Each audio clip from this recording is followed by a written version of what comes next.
So what is up guys, welcome to financial funda. आज के इस वीडियो में हम बात कर रहे हैं फ्रीलांसिंग मिस्टेक्स की। आप में से बहुत सारे लोग जो है इंटरेस्टेड है फ्रीलांसिंग के बारे में, and usually it is better कि हमको गलतियां जो मैक्सिमम फ्रीलांसर्स करते हैं वो पहले ही पता लग जाए। मैंने बहुत साल जो है फ्रीलांसिंग मॉडल पे काम किया है with clients in India as well as clients abroad and remote में मेजॉरिटी काम किया है, एंड विद दिस बहुत सारी गलतियां भी मैंने की हैं, बहुत सारा पैसा खोया भी है बिकॉज ऑफ दोज मिस्टेक्स। तो बात करेंगे आज के इस वीडियो में 7 ऐसी गलतियों की जो किसी भी चांस में, किसी भी हद में नहीं करनी है, ट्राई करना है कि इनको कंप्लीटली अवॉइड करें। तो guys as always video start करने के पहले लाइक बटन जरूर दबा दें एंड चैनल पे सब्सक्राइब करना मत भूलें अगर आपने ऑलरेडी नहीं किया है।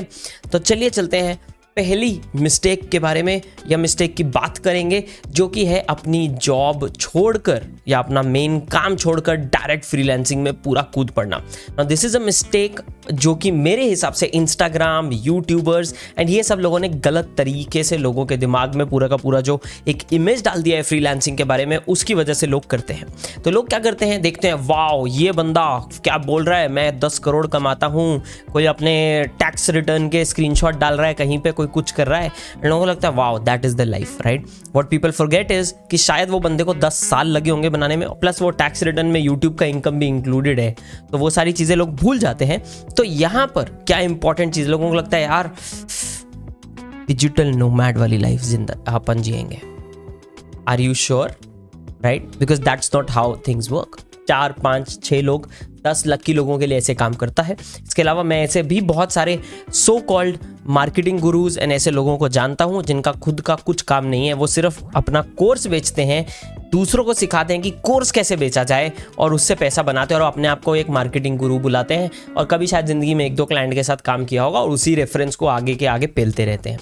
So because of all that लोग क्या करते हैं, लोग वो लाइफस्टाइल को देखते हैं एंड अपना परमानेंट जॉब छोड़ते हैं और डे 1 से डायरेक्ट फ्रीलांसिंग में चले जाते हैं। I think this is the wrong approach. सही अप्रोच क्या होगा इस केस में कि आप अपना जॉब कंटिन्यू रखें, साथ में थोड़ा थोड़ा फ्रीलांस स्टार्ट करें। तो अगर आप एक फोटोग्राफर बनना चाहते हैं, फोटोग्राफी में फ्रीलांस करना चाहते हैं, तो वीकेंड्स को ट्राई करें कि क्लाइंट का फोटोशूट, इवेंट फोटोशूट, वीकेंड्स को बहुत सारे फोटोशूट्स होते हैं, राइट। या अगर आप प्रोडक्ट फोटोग्राफी में फ्रीलांस करना चाहते हैं तो आप प्रोडक्ट फोटोग्राफी के लिए वीकेंड्स को टाइम निकालें, रात को टाइम निकालें, या वॉट एवर इट इज, जो भी आप चीज़ करना चाहते हैं फ्रीलांस में, उसको आप on the side part time या पार्ट टाइम से भी थोड़े कम से स्टार्ट करें। उससे 2-3 चीज़ों का फायदा होगा। आपको पहली बात समझ में आएगा कि आपको फ्रीलांस पसंद है नहीं, क्योंकि फ्रीलांस में हमारे ऊपर कोई बैठा नहीं है, हमको बताने वाला कोई नहीं है क्या काम करना है, कैसे करना है। But freelance is not just about the work जो कि यूजुअली जॉब में होता है। अकाउंटिंग भी आपको संभालनी है, टैक्सेशन भी आपको संभालना है, पूरा का पूरा कॉन्ट्रैक्ट स्ट्रक्चर भी आपको संभालना है, क्लाइंट रिलेशनशिप भी आपको संभालना है, काम तो करना ही करना है, राइट। सो कभी कभी लोगों को पहले जो लगता है कि मेरे को फ्रीलांसिंग करनी है, ट्राई करने के बाद उनको पता लगता है मेरे को तो करनी नहीं थी, अब उनके हाथ में जॉब भी नहीं होता। तो थोड़ा थोड़ा करके स्टार्ट करें, कुछ घंटों से या पार्ट टाइम में स्टार्ट करें, along with your job, along with your college, जो भी आप कर रहे हैं उसको छोड़े मत। ट्राई इट आउट, 6 महीना 1 साल ट्राई करो, उसके बाद फुल ऑन आप इसमें घुसो। Guys number 2 is starting without a plan. Maximum लोग जो फ्रीलांसिंग में घुसते हैं विदाउट अ प्लान स्टार्ट करते हैं। So without a plan start करने का क्या मतलब है, मेरे को कितना क्लाइंट चाहिए, मैं कितना चार्ज करेगा, मैं क्या करूंगा, मेरा सर्विसेज क्या है, मेरे सर्विसेज में बेस्ट क्या मैं प्रोवाइड करता हूं, एंड ये सारा प्लान जब मिसिंग होता है तब पता है क्या होता है, तब आप हर तरह के क्लाइंट्स लेते हो एंड उन क्लाइंट से हर तरह का काम लेते हो, जितना काम आए उतना काम लेते हो। प्रॉब्लम इज आपने बिकॉज सोचा नहीं है कि आप कितना काम हैंडल कर सकते हो, आप किस तरह के काम में बेस्ट रिजल्ट्स दे सकते हो, किस तरह के क्लाइंट्स को उस तरह का काम देकर बेस्ट रिजल्ट्स दे सकते हो।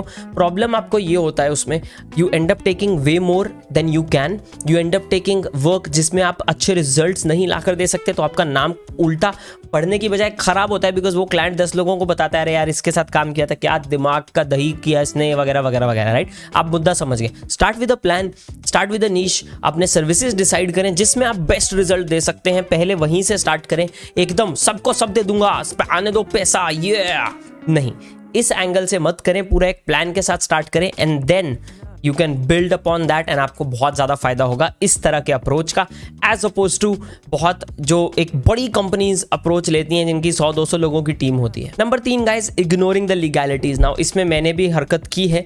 सो कॉन्ट्रैक्ट्स ध्यान से पढ़ें, कॉन्ट्रैक्ट में स्कोप ऑफ वर्क ध्यान से लिखें, कितना पेमेंट आना है, कब आना है, क्या माइलस्टोन्स होंगे जिस पे पेमेंट ट्रिगर होगा, हो सकता है पेमेंट आपका एक ही बार में ना आना हो, मल्टीपल पार्ट्स में आना हो, तो कितना काम होने के बाद आपको एक पार्ट मिलेगा, बाकी थोड़ा और काम होने के बाद दूसरा पार्ट मिलेगा, ये सारा इन कॉन्ट्रैक्ट डालें। इट इज़ ग्रेट कि हम ट्रस्ट बिल्ड कर रहे हैं हमारे क्लाइंट्स के साथ, but legalities are legalities and ये गलती मैंने की है। मैंने ईमेल पे कॉन्ट्रैक्ट लिया, उसके बाद मैंने पीडीएफ में लिखा, स्कोप ऑफ वर्क मेरा उतना क्लियरली मैंने मेंशन नहीं किया। एक्सक्लूजन सिर्फ स्कोप ऑफ वर्क में ये नहीं आता का इसकी क्या इंक्लूड करना है, एक्सक्लूड क्या करना है वो भी आता है। ये मैंने गलती की है, तो वो क्लाइंट से मेरे को स्कोप ऑफ वर्क भी बढ़ गया, प्लस वो मेरा इनिशियल क्लाइंट्स में से था, तो मुझे भी ना बोलने में ऐसा लग रहा था कि क्या करूं क्या नहीं करूं।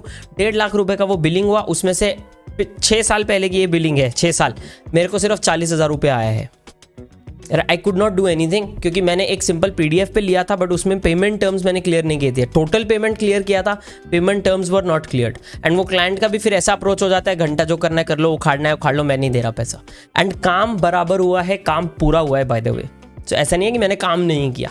सो this kind of a thing can happen. Then अगर आपके पास एक कॉन्ट्रैक्ट इन प्लेस है, आप बहुत सिंपल एक अपने जान पहचान वाले फैमिली में किसी ना किसी का दोस्त निकल ही आता है लॉयर, उससे एक लेटर भिजवा दो एंड यूजुअली आपका पेमेंट उस सिर्फ लेटर पे क्लियर हो जाता है, इफ नॉट एनीथिंग एल्स। तो ये जो लीगैलिटीज़ है इसका आपको ध्यान रखना है। कॉन्ट्रैक्ट टेम्पलेट्स वगैरह वगैरह वगैरह बहुत सारी चीज़ें हैं जो आपको गूगल पे मिल जाएंगी। यही रीज़न था कि मैंने मेरे यूट्यूब चैनल पे पहले contract template as a digital product निकालना स्टार्ट किया था, because this is also a problem जो मैंने बहुत सारे लोगों में नोटिस की। जब मैं उनसे बात करने लगा, बहुत सारे फ्रीलांसर से बात करने लगा, तो मेरे को पता लगा कि कॉन्ट्रैक्ट इश्यूज बहुत सारे लोगों को आ रहे हैं, तो लीगैलिटीज पे जरूर ध्यान दें। Number 4 guys is over confidence. बहुत सारे लोगों को लगता है कि वो काम में अच्छे हैं तो वो एक अच्छे फ्रीलांसर बन सकते हैं, वो अच्छे फोटोग्राफर हैं तो अच्छे फ्रीलांस फोटोग्राफर बन सकते हैं, विच इज नॉट ट्रू।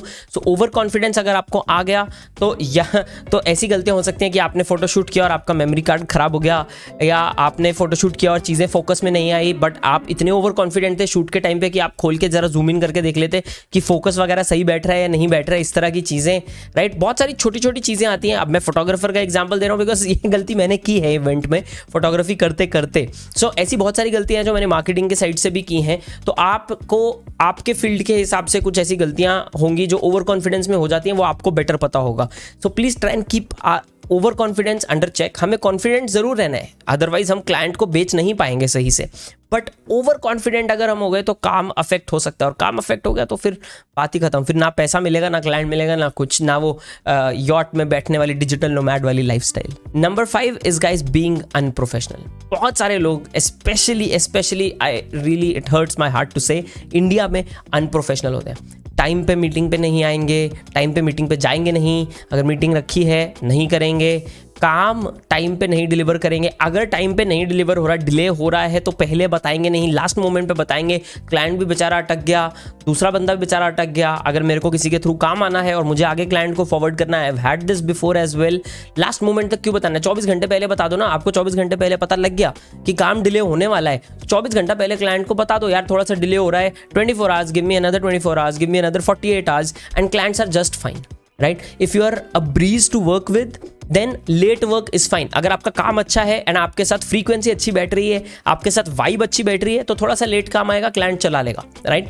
तो 3 चीजें सेथ गोल्डन बोलते हैं, 3 चीजें हैं, काम अच्छा, on time and you are great person to work with. 3 में से 2 पूरी हो जाए, क्लाइंट बहुत ही ज्यादा खुश होता है और आपको अच्छा पेमेंट देता है। तो 3 में से 2 पूरी करनी है, 3 में से 3 पूरी कर ली तो फिर मतलब बात ही खत्म है, तो त्रिमूर्ति अपना फाइनल है। नंबर 6 गाइस जो ओवर कॉन्फिडेंस के आसपास ही आता है वो है एरोगेंस।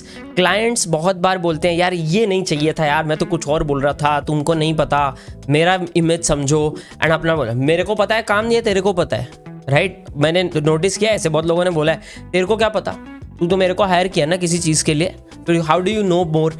थिंग इज क्लाइंट को क्या चाहिए वो क्लाइंट ज़्यादा जानता है, राइट। अब अगर क्लाइंट का इमेज या क्लाइंट के दिमाग का विजन रैदर आप मटीरियलाइज नहीं कर सकते तो आप उनको बता दें, अगर वो पॉसिबल नहीं है तो भी आप उनको बता दें, and client will be fine.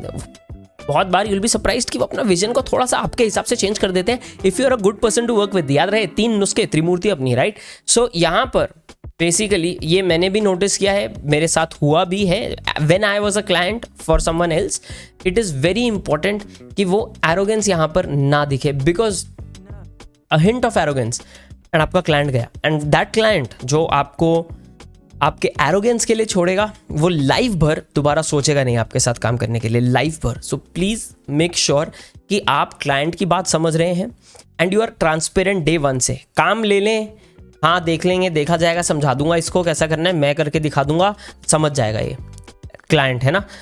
ऐसे अप्रोच में आप काम ना लें। आपको जब काम लेना है आपको, एंड बहुत बार हुआ है, तो जैसे मार्केटिंग कैंपेन्स के लिए अगर किसी से बात करें तो बोलता है यार मेरे को 1 महीने में आप 3000 लीड ला के दे दो, एंड या 1 महीने में मेरे को 5000 सब्सक्राइबर का या 5000 फॉलोअर का टारगेट है। ये इंस्टाग्राम पे हुआ है। I was very bland. First of all, आपके ब्रांड का नाम इतना है नहीं कि आपको एकदम से इतना फॉलोअर काउंट मिले। दूसरा, you don't want to spend as much कि आपको इतना फॉलोअर काउंट मिले। तीसरा, it is simply not possible. जो आपको मार्केट में ये सर्विस ऑफर कर रहा है कि 1 महीने में आपको 5000 में फॉलोअर नए ला दूंगा, वो या तो आपको फेक फॉलोअर ला के दे रहा है या आपको झूठे वादे कर रहा है। This I can guarantee, and ये मैंने बोला है बहुत बार क्लाइंट्स को। With that clients are like okay, मुझे तो यार इसने ऐसा बोला था। तो मैं बोलता हूँ यार आप उनसे बात कर लो, बट मेरा जो एक्सपीरियंस है, I have not seen anybody कि इतना अच्छा कोई अचीव कर सके।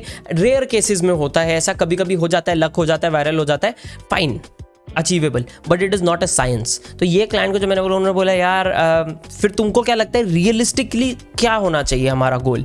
तो ऐसे ओके, रियलिस्टिकली 1000 का गोल होना चाहिए। हम एम करेंगे कि हम 1500 ले आए, समझ रहे हो, और 1500 का एम करेंगे। अगर 1000 हो गए तो बहुत अच्छी बात है, 1500 हो गए तो अपन ताली बजाएंगे, बट अपन पुश करते रहेंगे। So a lot of times clients are like okay realistically बता दो क्या है। तो वो एरोगेंस एंड वो यहाँ पे नहीं आना चाहिए। Number 7 guys is a classic mistake जो कि मार्केट में प्राइस के नेगोशिएशन में हो जाती है, एज वेल एज बहुत सारे फ्रीलांसर जब एक फील्ड में आ जाते हैं एंड वो अपने काम में अच्छे नहीं होते और वो एक वियर्ड एस तरीके का सर्विस देना चाहते हैं, वो कम प्राइस के लिए देते हैं एंड आप अटक जाते हो उसमें।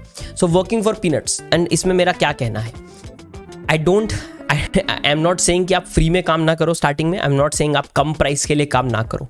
इट इज़ वेरी इंपॉर्टेंट कि हम क्लाइंट के बजट के हिसाब से काम करें। सो बहुत बार ऐसा होता था, कुछ क्लाइंट्स के साथ 10,000 रुपये में काम करते थे, कुछ क्लाइंट के साथ 1 लाख रुपये में काम करते थे, काम सेम ही होता था। So it depended on the client it self. Sometimes वो 10,000 में हम लोग ब्रेक इवन भी नहीं करते थे, हम पैसा लूज कर रहे होते थे, and even then we chose it because हमको पता था कि over a period of long term हमको ज़्यादा बिजनेस मिल सकता है, या ये relationship is going to be much more valuable than losing a couple of thousand rupees in the cost जो इस क्लाइंट का काम करने में हम लोगों को आएगा। So working for peanuts is going to be very very important. Don't work for peanuts, but at the same time आप प्राइस वॉर में ना जाते हुए ठीक ठाक प्राइस, फेयर प्राइस पे आप काम करें। अभी प्राइस वॉर का मेरा क्या मतलब है, सो हम लोग जब सोशल मीडिया का काम कर रहे थे तो बहुत बार क्लाइंट आके बोलता था यार ये देखो इसने मेरे को ये पिच डेक भेजा है, ये लोग मेरे को 100 पोस्ट्स इंस्टाग्राम के बना के दे रहे हैं 5,000 रुपये में, और आप मेरे से 20 पोस्ट का 15,000 20,000 रुपये ले रहे हो। What is this? And I just have to tell them, get them to do their posts जो वो बना के देना चाहते हैं आपको, and let us do the post जो हम बना के देना चाहते हैं, and you tell us then कि क्या आपको लगता है किसका बेटर है, राइट? ये भी एक तरीका होता है। दूसरा तरीका होता है यार ग्राफिक्स और फोटोग्राफी में फ़र्क है, बहुत सारी अलग अलग चीज़ें जो आप उस टाइम पे क्लाइंट को बता सकते हैं एंड क्लियर कट कर सकते हैं। बट उस टाइम पे अगर आप ये उनको जताने लग गए कि आप क्यों बहुत ज़्यादा वर्थ हैं दूसरे बंदे से, then it becomes a price war. देन आप प्राइस अपना कम करने लगेंगे या नीचे खींचने लगेंगे, बिकॉज क्लाइंट आपको पुश करेगा ही, बिकॉज उनको भी अपना प्रॉफिट मैक्सिमाइज करना है। But you have to set a line, you have to set a differentiator यहाँ पे कि मैं दूसरे लोगों से इस तरह से अलग हूं, इस तरह से मेरा काम बेटर है, एज अपोज टू कि मैं कम कितना चार्ज कर सकता हूं। वो 5 कर सकते हैं ना, मैं 3 में करके देता हूं। ये नहीं करना है, उल्टा वो 5 कर रहे हैं ना, मेरा प्राइस 10 है, बट मेरा काम उससे 3 गुना बेटर है, फिर भी मैं सिर्फ 10 ही ले रहा हूं, राइट? जबकि मेरे को ज़्यादा 15 लेना चाहिए, समझ रहे हो? This is your line of negotiation for such a situation, जब आप ऐसी सिचुएशन में अटकते हो। तो ये 7 गलतियां और उसके पॉसिबल सोल्यूशंस हैं गाइस, जो मैं आपके साथ आज के वीडियो में शेयर करना चाहता था। होप ये आपको अच्छे लगे हों। एज ऑलवेज, अगर इस तरह के वीडियोस आपको अच्छे लग रहे हैं तो लाइक बटन जरूर दबाएं एंड चैनल पे सब्सक्राइब रहें। एंड आपके कुछ क्वेश्चंस होंगे किसी भी चीज़ को लेकर, वो आप नीचे कॉमेंट्स में छोड़ सकते हैं। एंड ट्राई माई बेस्ट कि अगर मेरा कुछ एक्सपीरियंस रहा है या किसी और मेरे जान पहचान वाले का एक्सपीरियंस रहा है, तो उसका एक्सपीरियंस आपके साथ यहाँ पर इस चैनल पर जो है शेयर हो सके। विद दैट गाइज, अगली बार मिलते हैं अगले वीडियो में, तब तक के लिए बाय एंड टेक केयर।